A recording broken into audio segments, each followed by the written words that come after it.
medida estamos avanzando positivamente. Creo que hay más oportunidad que nunca de compartir este tipo de cosas, transmitirle a la gente que muchas veces no está presencialmente, sino que está desde sus casas, es cómo tu contribución está colaborando a que los resultados sean los que nos proponemos, ¿no?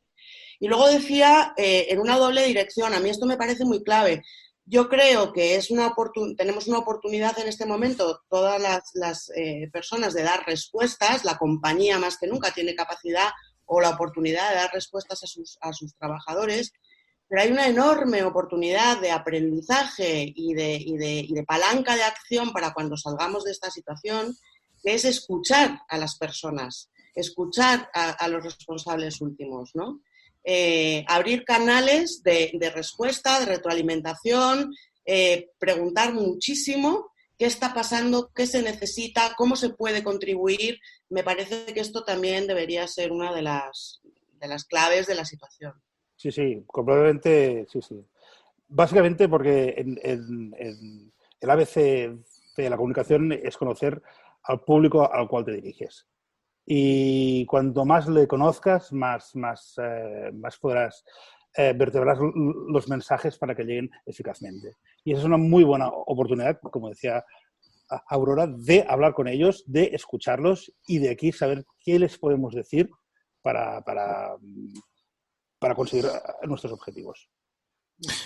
No sé si, Salva, que veo que tomas nota, querías hacer algún apunte, pero yo tenía una consulta, ¿vale? Referente a lo que comentábamos ahora y lo que comentaba antes Joan. Y es una pregunta que también hacemos a los dos. El tono, decías antes, Joan, que cada compañía comunique en el tono que suele comunicar habitualmente, pero ¿sería conveniente quizá en estos momentos un poco complicados variar el tono en función también de... Es decir, que si habitualmente comunicamos en un tono más amigable, más de broma, en estos momentos lo variáramos y lo hiciéramos un poco más solemne, pregunto, ¿o no? ¿O es mejor seguir con nuestra tónica habitual? Pregunto. Yo creo que depende de cada caso. Eso se tendría que estudiar el caso concreto. Porque el tono es muy sensible. Tú puedes hacer una cosa, pues, de un carácter un poco más fresco o abierto y conservar toda esa solemnidad / seriosidad que implica el mensaje. Claro, si lo que yo evitaría caer es en los tonos dramáticos, en tonos que sean muy catastrofistas y en tonos que sean negativos. Porque para eso ya tenemos las noticias. Quiero decir, sí, claro. Y todos hemos pasado momentos que son jodidos, ¿no? A nivel personal, y siempre tenemos al amigo que dices es que es verdad, es que está fatal, es una mierda y tal. Entonces, si después de tener esa conversación con esa persona, si nunca sabes si estás peor o más peor de lo que estabas, ¿no? Entonces, si cierto punto optimista también como podría Aurora de transmitir resultados y puntos donde la gente se pueda agarrar para saber que lo que está haciendo pues está sirviendo para algo. Y a mí me gustó mucho el humor y más que comunicar con humor, yo aquí diría de ser directos en el mensaje. Y si se tiene que utilizar un lenguaje más rebajado y más cercano a lo que es nuestro target, pues se usa. A mí tu pregunta del tono me sugiere mucho una respuesta por donde iba Joan ahora en su última, ¿no? En su último análisis. Yo creo que es un momento, y esto sí es una opinión personal, o sea, no sé si tengo toda la razón, ¿no? Pero creo que es un momento para huir de dos clichés.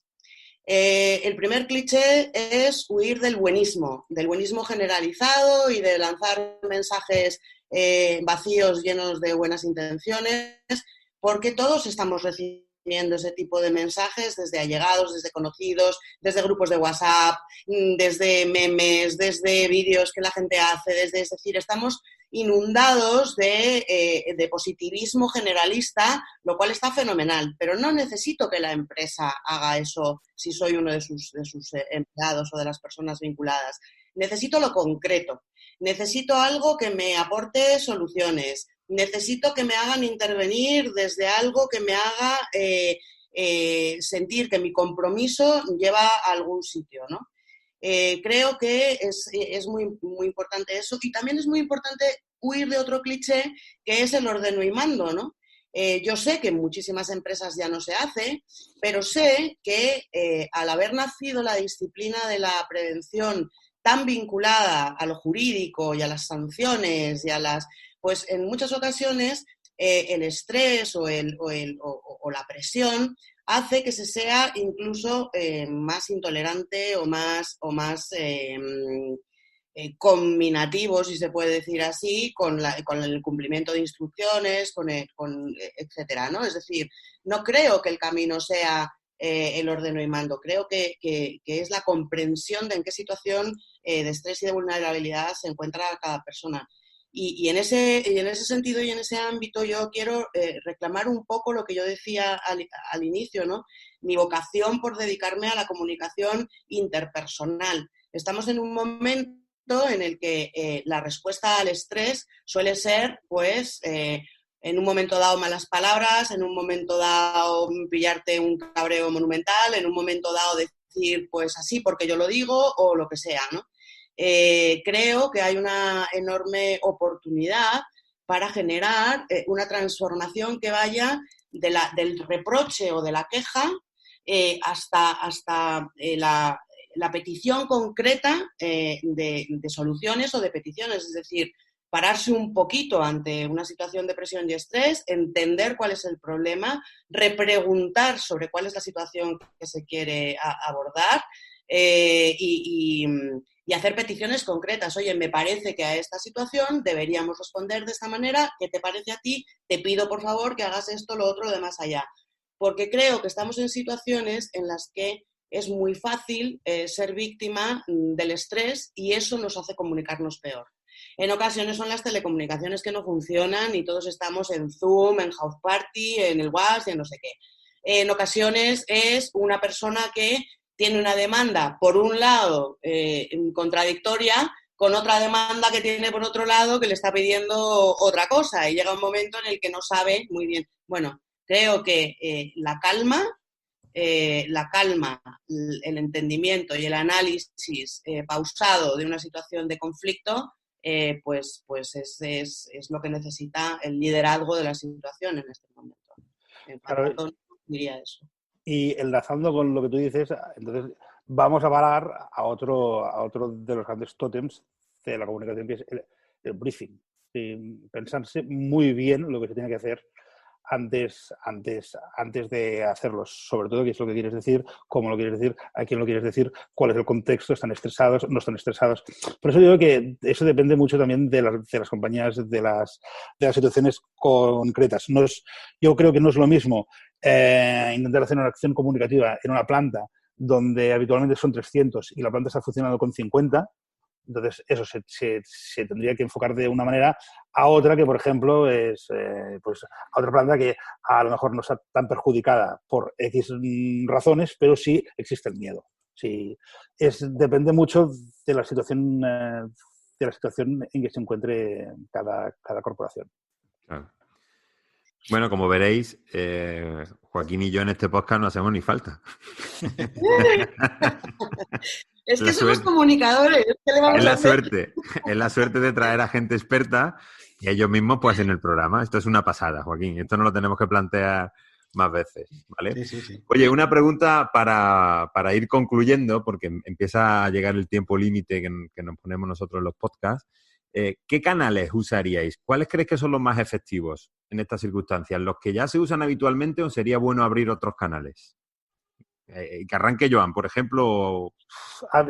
Volvemos a lo mismo. Depende de la compañía, depende de la planta, depende. Lo que sí tiene que ser un canal que, sea como sea, sí que interpele directamente a lo que es al trabajador o trabajadora. que la comunicación sea eficaz. Luego ya si son pantallas, vinilos, cartelería o incluso hacer una performance o lo que sea, eso ya se discute, pero sí que el mejor canal es aquel que llega más directo. Y a partir de aquí hay miles de ejecuciones. El que sí, en este caso, mediante el estudio del brief, el que llegue más directo a tu y al que le interpele, al que le provoque una emoción o le dé una respuesta o... Yo añadiría a eso, que lo comparto completamente, añadiría una cosa, y es que ahora que estamos dispersos, que cada uno está en su casa, que otros están en el puesto de trabajo, que otros están itinerantes, que otros... me parece que lo que es más importante en cuanto al canal no es el canal en sí, sino las prestaciones, digamos, del canal, que genere una ruta informativa que logre que no se pierda información por el camino. Creo que más que nunca hay que cuidar el no jugar al teléfono estropeado. Es decir, yo desde mi casa hablo con una persona que tiene una necesidad, la gestiono con otra que me aporta una solución, tengo una demanda de otro, ¿qué tal? Y yo conecto todas esas informaciones. Pero tengo que tener la responsabilidad y la pericia de que todas esas personas estén conectadas a su vez, para que no haya desconexiones, para que la ruta informativa sea una. Entonces, creo que es muy interesante en este momento, se trate de lo que se trate dentro de la comunicación de la compañía, generar rutas en las que la gente esté en copia, la gente esté informada, la gente esté enterada de las conversaciones en las que no ha participado, etcétera, porque creo que esos son atajos que facilitan muchísimo, muchísimo la tarea, ¿no? Que no haya pérdidas de información por el camino. Y vuelvo a lo mismo, creo que son imprescindibles los canales multidireccionales. Es decir, es muy importante tener en un mismo equipo de gente que está trabajando en una misma dirección gente senior y gente junior, gente de una disciplina y gente de otra, gente que está en el punto de acción y gente que está en la mesa de decisiones. Y a mí una de las cosas que me gusta muchísimo del papel del prevencionista es que es una correa de transmisión permanente entre el puesto de trabajo último y la dirección de la compañía. Tiene la enorme oportunidad de ser una bisagra que comunica con la dirección, con los empleados, con los pares, con los de arriba, con los de abajo, gestionando sinergias entre equipos. Me parece que hay una oportunidad de oro en este momento para ese rol, que además es absolutamente vital porque es el que se ocupa de las personas, del bienestar y de la seguridad de las personas. Entonces, me parece persona clave. O sea, el canal, diría yo, es el prevencionista, ¿no? Uh-huh. Bueno, tenemos que ir cerrando, ¿vale? Yo creo que ha sido, por lo menos por mi parte, me llevo un mogollón de ideas, he estado anotando y yo creo que las personas que van a oír este podcast pues les pasará igual. Y yo creo que yo me quedo con la conclusión y ahora, si quieres, Joaquín, que matice también con la importancia del análisis, de dónde partimos. Es un poco lo que he recogido siempre de vuestras reflexiones, ¿no? Del análisis de situación y otra cosa muy importante, de preguntar mucho. Preguntar cómo está la gente para saber dónde necesitamos poner el foco para ayudar, ¿vale? Joaquín. Pues sí, y queda claro también, yo creo que lo hemos oído durante toda esta entrevista doble, que la comunicación puede ser una herramienta muy importante en estos momentos, o clave en estos momentos, para motivar a todo el equipo y para que vayan todos en la misma dirección, que al final es de hacer de remeros, porque no nos toca otra, aunque sean momentos complicados, con ERTES y compañía, ahora estamos en los que han dejado de trabajar mucho, y al contrario, los que están trabajando un montón porque van a tope, ¿no? Entonces, tener una buena comunicación en estos momentos es clave para ambos, ¿no? Dejaremos, si queréis, nuestro mail. Si me permites, me gustaría añadir una última cosa. Sí, claro. Si me permites, ¿eh? Yo creo que los que nos escuchen, la parte de dirección que nos escuche, yo creo que es ahora el momento de todos los departamentos de prevención de ponerlos en la órbita de la toma de decisiones, y tienen que estar ahí. Y que estén allí y que ya no se muevan nunca más. Otro día hablaremos de cómo nos va a cambiar todo esto y qué va a pasar el día